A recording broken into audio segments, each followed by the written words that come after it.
Hello guys, இந்த வீடியோல solo maths level UP மேன்வோட 46வது எபிசோட எக்ஸ்பிளனேஷன் தான் பார்க்க போறோம். மத்த 45 எபிசோட எக்ஸ்பிளனேஷன் பார்க்காதவங்க லிங்க் டிஸ்கிரிப்ஷன்ல கொடுத்துருக்கேன், போய் செக் பண்ணி பாருங்க. அதுக்கப்புறம் யாராச்சும் இந்த வீடியோக்கு லைக் பண்ணாம பார்த்துட்டீங்கன்னா மறக்காம லைக் போட்டு பாருங்க. அப்ப இந்த வீடியோ நிறைய பேர் ரெக்கமெண்ட் பண்ணும், எனக்கு வீடியோ போறதுக்கு ஒரு மோட்டிவேஷன் வரும். போன சாப்டர்ல நம்ம ஹீரோ வந்து அந்த மைக்கேல் கூட கடைசியா சண்டை போட வந்திருப்பான். அது மட்டும் இல்லாம கோஸ்ட்லர்ஸ் அப்படின்னு நிறைய பிளட் மான்ஸ்டர்ஸ் வேற இறக்கி விட்டு இருப்பாங்க. அதுக்கப்புறம் என்ன நினைச்சு அப்படின்ட்டு இந்த வீடியோல பார்க்கலாம்.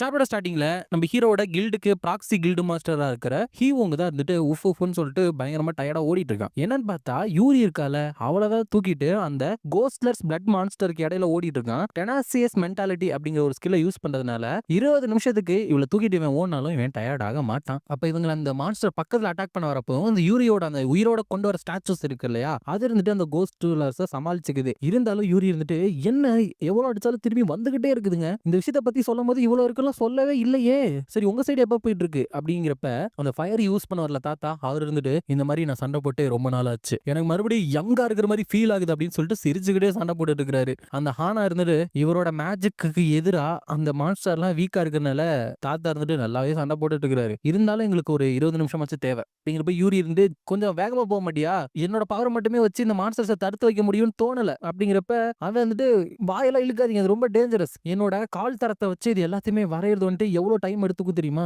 அதனால இன்னும் கொஞ்சம் தாக்கு பிடிச்சுக்கங்க அப்படின்னு சொல்றான். சோ ஹீரோ வந்துட்டு இவன் கால் மூலியமா ஏதோ ஒண்ணு வரைய வைக்கிறான். அப்ப யூரி இருந்துட்டு ஏன் எப்பவுமே ஏன் எனக்கு மட்டும் அந்த காங் ஜென்யூக்கு இருந்துட்டு கஷ்டமான ஜாபியே தந்துட்டு இருக்கான் அப்படின்னு கத்திட்டு இருக்கா. அதுக்கப்புறம் அங்க அந்த கோஸ்ட்லஸ்க்கு எதிரா தெரேசா வந்துட்டு சண்டை போறதுக்கு நின்றுட்டு இருக்கா. அதுங்க பக்கத்துல வந்துட்டு இவளை அட்ராக்ட் பண்ற வரைக்கும் எல்லாத்தையுமே விட்டு வைக்கிறா. ஏன்னா அதுக்கப்புறம் சீக்ரெட் எக்ஸ்ப்ளோஷன் சொல்லிட்டு அவ இருக்கிற இடத்துல இருந்து தன்னை வெடிக்க வைப்பாங்கல்ல, அந்த மாதிரி ஒரு எக்ஸ்ப்ளோஷன் இருந்துட்டு கிரியேட் பண்ணி அந்த மான்ஸ்டர்ஸ் எல்லாம் போட்டு தள்ளுறா. போட்டு தள்ளிட்டு எல்லாருமே அவங்களோட பெஸ்ட்டை கொடுத்துட்டு இருக்காங்க. நாங்க மட்டும் இங்க தோத்து போயிட்டு அப்படின்னா கண்டிப்பா ஒரு அவுட் பிரேக் நடந்து இந்த மான்ஸ்டர் எல்லாம் வெளியே போயிடும், என்னால அதை அனுமதிக்க முடியாது அப்படின்னு சொல்லிட்டு இன்னுமே அங்க கும்பலா வர அந்த கோஸ்ட்லெஸ் மான்ஸ்டர்ஸை எதிர்த்து நிக்க ஆரம்பிக்கிறா. அதுக்கப்புறம் இங்க அந்த மைக்கேல் இருக்கான் இல்லையா, அவர் இருந்துட்டு ஃபிஸ்ட் ஆஃப் பிளட் அப்படிங்கிற ஸ்கில்லை வந்துட்டு ஆக்டிவேட் பண்ணிட்டு அவனோட நிறைய பிளட்டை வந்துட்டு ஃபிஸ்டா மாத்தி நம்ம ஹீரோவை மாறி மாறி அட்டாக் பண்றப்ப ஹீரோ வந்துட்டு அதுல இருந்து தப்பிச்சு போயிட்டு இருக்கான். அதுக்கப்புறம் ஹீரோ ஜம்ப் பண்றப்ப அவனை சுத்தினே அந்த பெரிய பிளட் கைங்க நாலுத்துமே வர வச்சு அதை வச்சு அப்படியே ஹீரோவை அந்த மைக்கேல் இருந்துட்டு நசுக்கிறான். ஆனா ஹீரோ வந்துட்டு அவனோட பிளஸிங் ஆஃப் த ஸ்டார் அப்படிங்கிற அந்த டிவைன் பவர் இருந்து ஆக்டிவேட் பண்ணிட்டு அந்த கைகள் எல்லாத்தையுமே அழிச்சாரான். மைக்கேல் இருந்துட்டு ஓ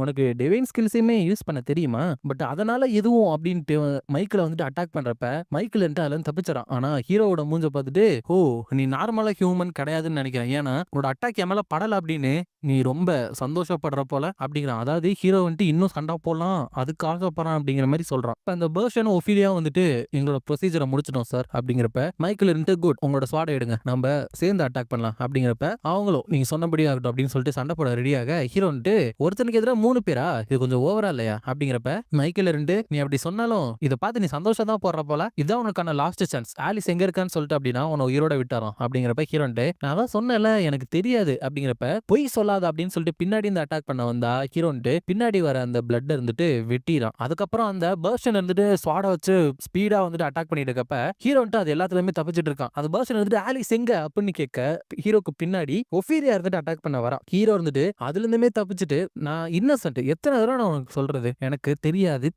அப்படிங்கிறப்ப அந்த மைக்கேல் அவனோட அந்த பிளட் ஃபீஸ்ட வச்சு நம்ம ஹீரோ அங்க இருந்து அடிச்சு தூக்கி வீசிறான். சரி உனக்கு தெரியாது அப்படின்னா உனக்கு தெரிய வர வரைக்கும் உன போட்டு நாங்க அடிச்சுக்கிட்டே இருக்க வேண்டியதான் அப்படின்னு சொல்லிட்டு 3 பேர் சேர்ந்து ஒன்னா நம்ம ஹீரோ அட்டாக் பண்ணிட்டு ஹீரோ 3 பேரையும் சமாளிச்சுட்டு இருக்கான். ஆனா இவங்க மட்டும் இப்படி ப்ரிப்பரேஷன் எல்லாம் பண்ணி இந்த இடத்துக்கு வரல இல்லையா, ஹீரோமே அங்க அவங்க ஏதோ ஒண்ணு பண்ண வச்சுக்கிட்டு தானே இருக்கான் ப்ரிப்பரேஷனுக்கு.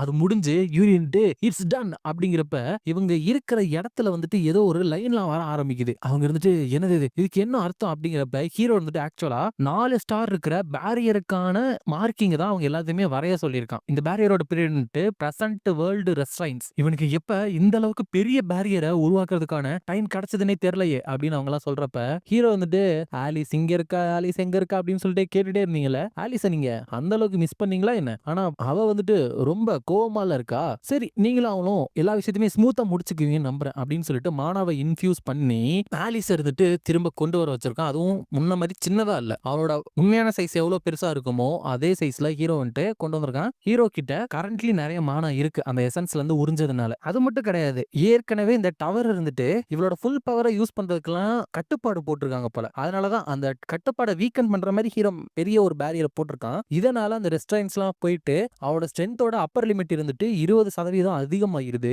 அப்பதான் ஆலிஸ் இருந்துட்டு கோவப்பட்டு அவளோட ஃபுல் பவர் வந்துட்டு அந்த இடத்துல ரிலீஸ் பண்ணிட்டு இருக்கா. அந்த ஒஃபீலியாவும் பெர்ஷனும் எப்படி இன்னும் இவகிட்ட இவ்வளவு பவர் இருக்கு, இவ்வளவு நாள் அவ ரூயின்ஸ்ல தானே இருந்தா அப்படிங்கிறப்ப ஆலிஸ் இருந்துட்டு நான் ஆலிஸ் வான் அட்ராக்ஷியா என்னை எக்ஸைல் பண்ணி அந்த என்லெஸ் டார்க்னஸ்ல நிறையத்தையே இழந்துட்டேன். நீங்க பண்ண எல்லாத்துக்குமே உங்களை நான் பொறுப்பேத்துக்க வைப்பேன். யூ ஃபில்தி ட்ரைட்டர்ஸ் அப்படின்னு சொல்றா. அதோட இந்த சாப்டர் வந்துட்டு முடியுது.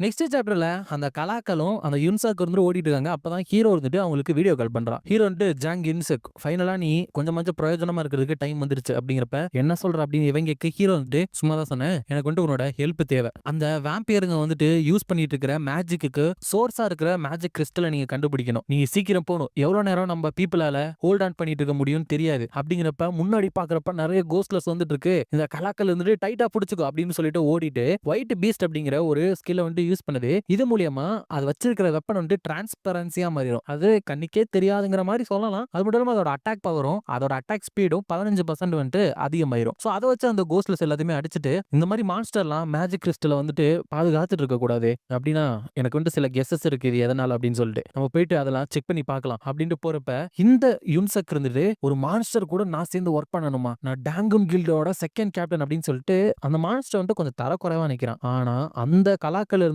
கவலைப்படாத, நான் வந்துட்டு கண்டிப்பா உன்னை ப்ரொடெக்ட் பண்ணுவேன் அப்படிங்கிறப்ப அதை கேட்டு கொஞ்சம் தப்பா நினைச்சிட்டோமோ அப்படின்னு ஃபீல் பண்றான். ஆனா அந்த கலாக்கள் சொன்னது எதுக்காக அப்படின்னா யுன்சாக் இல்ல அப்படின்னா இந்த கலாக்களால நம்ம ஹீரோ வந்துட்டு வீடியோ கால் பண்ணி பேச முடியாதுல்ல, அதனால ப்ரொடெக்ட் பண்ணுவேன் அப்படின்னு சொல்லுது. அதுக்கப்புறம் நிறைய அந்த கோஸ்ட்லெஸ் மான்ஸ்டர் வந்துட்டு அட்டாக் பண்ண வரப்ப ஆலிஸ் இருந்துட்டு வானத்துக்கு பறந்து போயிட்டு அங்கிருந்து அவளோட பிளட் ஸ்பியர் இருந்துட்டு அவ ஆக்டிவேட் பண்றா. இதுக்கு முன்னாடி பாக்குற மாதிரி சின்ன சின்னதா கிடையாது. ஜட்ஜ்மெண்ட் அப்படின்னு சொல்லிட்டு ஒரு மிகப்பெரிய பிளட் ஸ்பியர் இருந்தது அந்த இடத்துல சம்மன் பண்றா. அதை வச்சு அங்க அட்டாக் பண்றப்ப அது அங்க இருக்கிற கோஸ்ட்லெஸ் மான்ஸ்டர் எல்லாத்தையுமே அழிச்சிருந்தீங்க. அதுல இருந்து பயங்கரமான அந்த ஷாக் வேவ் வந்துட்டு இருக்கு. அதுல அவங்க தாக்கு பிடிக்க முடியாம என்னது இது, இங்க என்ன நடந்துட்டு இருக்கு, விட்டா நம்மளாம் பறந்து போயிருவோம் போல அப்படின்னு சொல்லிட்டு கஷ்டப்பட்டு தாக்கி பிடிச்சிட்டு இருக்காங்க. தெரேசா இருந்துட்டு இது மிஸ்டர் ஜின் கியூக் இருக்கிற இடத்துல இருந்தானே வந்துட்டு இருக்கு, என்ன மாதிரியான ஒரு ஃபைட்டை வந்துட்டு அவர் சண்டை போட்டுட்டு இருக்காரு அப்படின்னு நினைச்சிட்டு இருக்கா. ஆனா மைக்கில் இருந்து அந்த அட்டாக்ல இருந்து அவனோட பிளட் ஹேண்டை வச்சு எல்லாத்தையுமே ப்ரொடெக்ட் பண்ணிட்டு பாதி கோஸ்ட்லர் மான்ஸ்டர்ஸ வெறும் ஒரே ஒரு அட்டாக்க வச்சு நீங்க அழிச்சிட்டீங்களா, பிரிட்டி இம்ப்ரெசிவ் அப்படிங்கிறப்ப ஹீரோ வந்துட்டு ஆலிஸ் உங்க 2 பேருக்கு பேசுறதுக்கு ரொம்ப இருக்கு போல,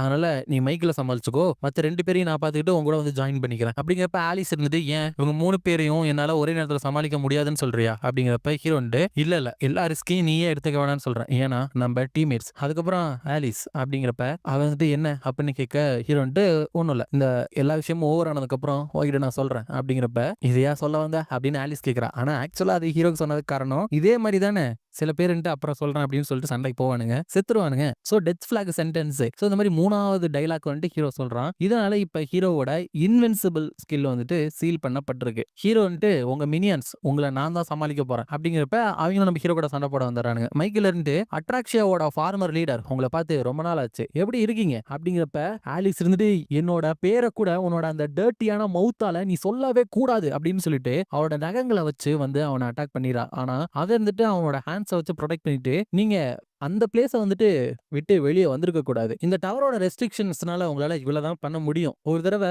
வேர்ல்டுலேயே ஸ்ட்ராங்கஸ்ட் அப்படின்னு உங்களை கூப்பிட்டாங்க, பட் உங்களை இந்த மாதிரி வீக்கான ஸ்டேட்ல பாக்குறப்ப உண்மையாலுமே அது எனக்கு ஒரு கஷ்டமான ரியாலிட்டியா இருக்கு அப்படின்னு சொல்லிட்டு அழுகிறான். சிரிச்சு அழுகிறானா இல்ல உண்மையாலுமே கஷ்டப்பட்டு அழுகிறானா அப்படின்னு தெரியல. ஆலிஸ் இருந்துட்டு உன்னோட ஃபேக்னஸை நிறுத்து, என்னால இன்னுமே உன் கூட எதிர்த்து சண்டை போட்டு ஜெயிக்க முடியும் அப்படின்னு சொல்லிட்டு அவரோட பிளட் எக்ஸ்ப்ளோஷன் ஸ்கில் மூலியமா மைக்ல அட்டாக் பண்றா. ஆனா அவனுக்கு எதுவுமே ஆகல. நீங்க வந்துட்டு டவர்ல இருக்கிற பவரோட பேலன்ஸ் வந்துட்டு ப்ரொடெக்ட் பண்ணணும் அப்படின்னு நினைச்சீங்க. அந்த மாதிரி ஒரு ஃபூலிஷ் கோலை வந்துட்டு நீங்க அச்சீவ் பண்ண நினைச்சதுனால தான் இப்ப இந்த மாதிரி ஒரு ஸ்டேட்ல இருக்கீங்க. உங்களை விட இன்னுமே ஹையர் பொசிஷனுக்கு ரீச் ஆகிறதுக்கு உங்கள்ட்ட தேவையான பவர் இருந்துச்சு, இருந்தாலும் அமைதி பேலன்ஸ் அப்படின்னு சொல்லிட்டு அர்த்தமே இல்லாத விஷயங்களை சரி அப்படின்னு சொல்லிட்டு நீங்க ரிஸ்க் எடுத்தீங்க. அதுதான் உங்கள்ட்ட இருக்கிற பிரச்சனை. இப்ப இது என்னோட டர்ன் லேடி ஆலிஸ், ப்ளீஸ் நான் எவ்வளவு தூரம் வளர்ந்திருக்கேன் அப்படின்னு சொல்லிட்டு நீங்க கண் கூட பாருங்க அப்படின்னு சொல்லிட்டு விஸ்டியா அப்படிங்கிற ஒரு ஸ்கில்லை வந்து யூஸ் பண்றான். அது மூலமா அவனோட ஃபுல் உடம்பே பிளட்டை வச்சு கவர் பண்ணிக்கிறான்னு நினைக்கிறேன். அதுக்கப்புறம் அங்க பெர்ஷனும் ஒஃபீலியாவும் ஹீரோ கூட சண்டை போட போறப்ப இந்த டைம் டிஃபரெண்டா இருக்கும் அப்படிங்கிறப்ப ஹீரோ வந்துட்டு என்னமோ இவ்வளவு நாள் என்கிட்ட ஈஸியா நீங்க சண்டை போட்ட மாதிரி சொல்றீங்க அப்படிங்கிறப்ப அவங்க 2 பேரும் கரெக்ட் தான், எங்களுக்கு இன்ஃபர்மேஷன் வேணுமே அப்படின்னு தான் போன தடவை உன்னை உயிரோட விட்டோம், பட் இப்ப ஆலிஸ் எங்க இருக்கா அப்படின்னு கண்டுபிடிச்சதுனால உன்னை உயிரோட விட்டு வச்சிருக்கிறதுக்கு எங்களுக்கு அவசியமே கிடையாது அப்படிங்கிறப்ப ஹீரோ வந்துட்டு அப்படியா சரி அப்படின்னா என்னோட உண்மையான பவரையும் உங்கள்ட்ட நான் காமிக்கிறேன், இது வரைக்கும் நான் உங்கள்ட்ட காமிச்சது எல்லாமே என்னோட உண்மையான பவர்ல 20% பவர் தான் அப்படின்னு சொல்லிட்டு ஒரு மாதிரி பேசுறான். இவங்கள என்னடா அப்படின்னு பார்த்துட்டு இருக்கிறாங்க.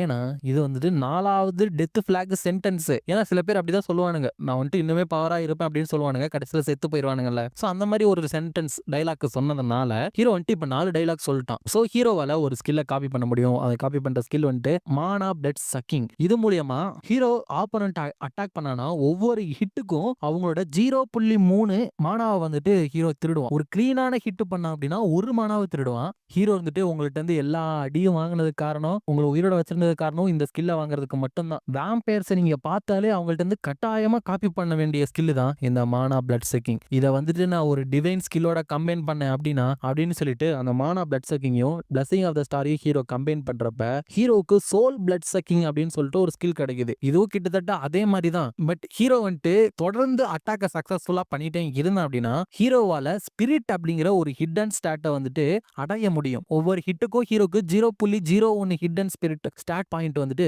கிடைக்கும். ஒஃபீலியா இருந்துட்டு அந்த மானா வந்துட்டு மானா பிளட் சக்கிங் வரதாச்சு, பட் அதை வேம்பயர்ஸால மட்டும் தான் யூஸ் பண்ண முடியும், அப்புறம் எப்படி அப்படிங்கிறப்ப அந்த பர்ஷன் வந்துட்டு வெயிட், அது ஆர்டினரி மானா பிளட் சக்கிங் இல்ல, அது டிவைன் பவரோட கம்பைன் ஆயிருச்சு அப்படிங்கிறப்ப ஹீரோ இருந்துட்டு பேசுறதை நிறுத்திட்டு அதை வந்துட்டு கொஞ்சம் டேஸ்ட் பண்ணி பாருங்க அப்படின்னு சொல்லிட்டு பயங்கர வேகத்துல வந்து அட்டாக் பண்றப்ப அந்த பர்ஷன் வந்துட்டு தடுத்தாலும் அவனுக்கு ஹிட் விழுந்துருது. சோ அந்த எஃபெக்ட்னால அவன்கிட்ட இருந்து 0.3 மானாவை ஹீரோ திருடிறான். அதே ஹீரோக்கு வந்துட்டு 0.01 ஸ்பிரிட் பாயிண்ட் வந்துட்டு கிடைக்குது. ஹீரோ இருந்துட்டு இந்த ஸ்பிரிட் அப்படிங்கிறது உங்கள்ட்ட இருக்கிற எல்லா ஸ்டாட்டு கூடயும் சேர்ந்துரும். உங்களோட உடம்புக்குள்ள வைட்டாலிட்டியை வந்துட்டு அதிகமாக்கி விடும். என்னோட கேம்ல கிட்டத்தட்ட 1 இல்ல 2 இல்ல 62,000 டிஃபரெண்ட் காம்பினேஷன்ஸை யூஸ் பண்ணி தான் இந்த ஹிடன் ஸ்டாட்டையே நான் கண்டுபிடிச்சேன். இந்த ஸ்டாட் இருந்தா நான் இன்ஃபினிட்டி க்ரோ ஆகலாம். சோ நான் இவ்வளவுதான் பவர் ஆக முடியும் அப்படின்னு சொல்லிட்டு இனிமேல் ஒரு லிமிட் இருந்துட்டு எனக்கு கிடையவே கிடையாது அப்படிங்கிறான். அதோட இந்த சாப்டர் வந்துட்டு முடியுது. இந்த வீடியோ பிடிச்சிருந்தா மறக்காம லைக், ஷேர் அண்ட் சப்ஸ்கிரைப் பண்ணிருங்க. உங்களை நான் அடுத்த வீடியோல பார்க்குறேன்.